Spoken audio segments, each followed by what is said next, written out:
I relate this story in the New Mail, but I have an even more current story on another level. There's many examples of this liberation crunch. I was in Washington, D.C.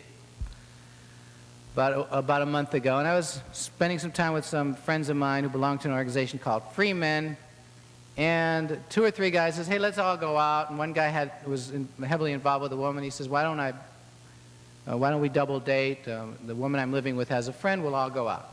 I said, fine. I said, let's go to theater, because I really like theater, and so let's go get some theater tickets.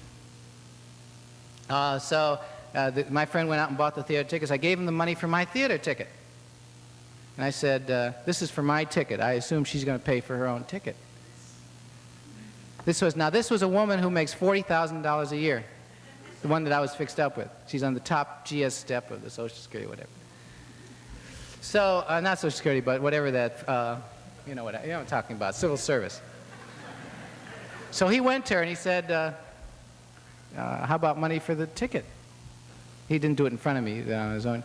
He wanted money for the ticket. She didn't want to pay. She says, I'm his date. He's inviting me. You're taking us out, aren't you? So I said, I'll pay for the ticket. I said to him, I don't want to start a scene. You know, I always let a woman get away with that once. That's in the tradition of history. I let her get away with it once. But then we went to dinner. So there's 4 of us. Everything in Washington D.C. is very expensive. So then came time for the check. And I said to the table, I said, I don't want to be a sexist. So how do you want to divide up the check? She put a quarter on the table and said, that's her tip. That's all I got. Okay, now that's what I call the liberation crunch, which is what I call getting the best of both worlds or getting the worst of both worlds, which is that it's not the money issue, it's the symbolic issue, which is at the present time. And it's temporary, but it's certainly present time.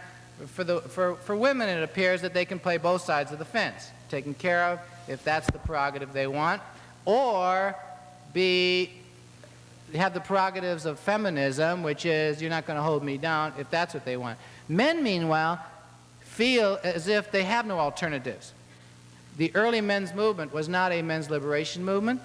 It was a self-accusation movement. It was an accommodation movement. You know, maybe if we help them wash the dishes and vacuum the floor, this whole thing will blow over. Newsweek magazine did a cover story on male lib about a year ago. You know, when you think of women's lib, what do you think of? Assertion training, autonomy, bigger orgasms, or orgasms. You think of aggression.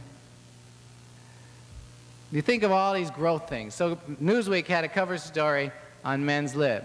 What was on the cover? A guy washing the dishes, standing by the sink with a screaming baby at his feet. No wonder guys don't want to be liberated.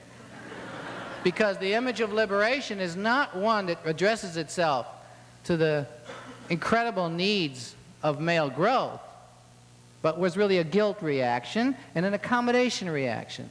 And the self-destructive nature, and I have termed masculinity a blueprint for self-destruction on every level, and I'll go into that in a little further on, makes it impossible for him to deal with himself in a self-caring position. So right now we're in a time of a liberation crunch, in a time of powerful mutual double binding. For the rigid masculine men, it's a time for getting the worst of both worlds.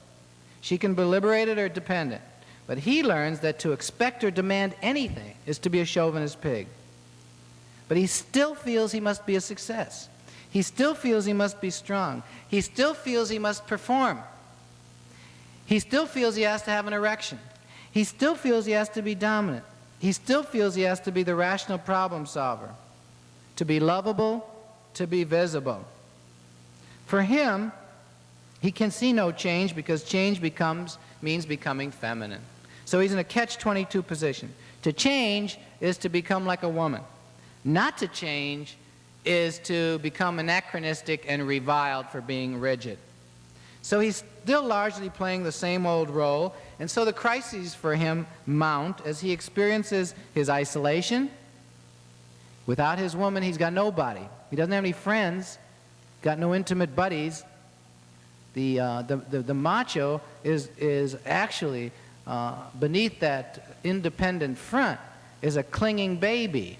Is like a barnacle on a ship. When he gets hooked into a woman, he follows her from room to room. He can't let go. He becomes totally invested, dependent. So now he's experiencing his isolation, his dependency, and also the hollowness of his sexual Superman pose. He could be sexual Superman as long as she wasn't expressing any sexual needs. Now that she's confronting him with the fact that she wants to be turned on too, it becomes a whole different story. He's torn apart because at this point, very little reinforcement is coming. In the old days, it was a trade-off. He played Superman, she said he was wonderful. He went out and made the money, she said, I'll have the floor cleaned for you, I'll have your meal on the table at 6 o'clock, I'll be a good hostess when your friends come over, I'll tell everybody how wonderful you are. Now, he's still playing Superman, but she's saying, don't expect anything from me. Do it yourself. Okay. So he's getting very little reinforcement. He's largely feeding on his own juices. As he hears the woman saying, take care of your own needs, I'm not your mother. But he doesn't know how to take care of his own needs. Women want their growth, and I applaud them for that. Not only do I applaud them for it, I think it's absolutely vital in a life and death issue for men. But still, he feels he must be the man who largely protects, provides, initiates, sexually performs in a way that pleases her, and often he doesn't know how. Meanwhile, the healthy part of the transition right now is that women are changing, and as they change, they upset the balance, forcing him to look inside. That's the only reason why men are questioning their roles right now, is because women have upset the balance.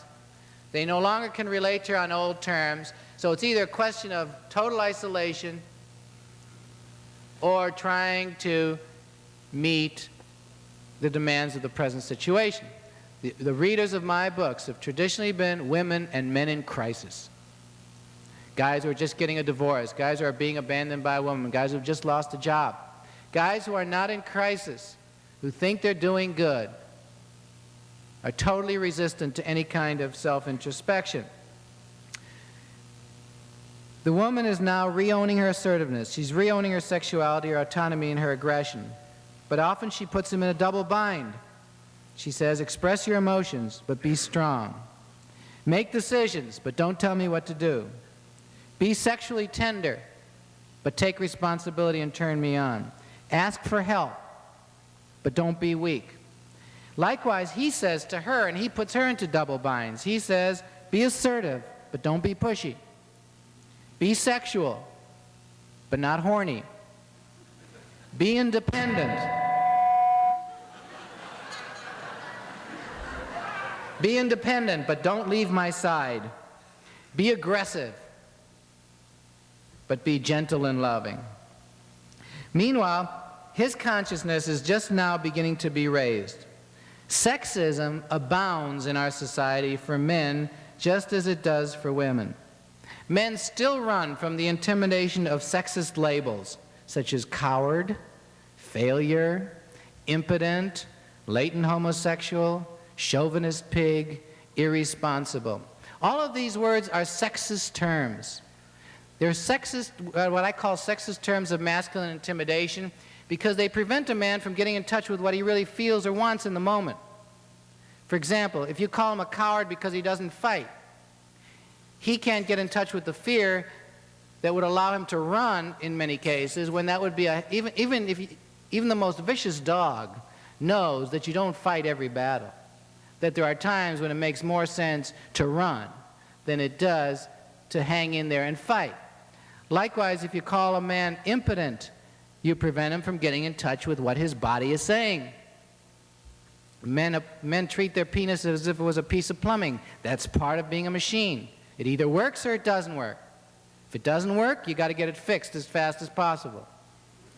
Furthermore, if it doesn't work, he disowns responsibility. He says, I really want to. It doesn't. So he feels victimized by this capricious organ between his legs that has a mind of its own.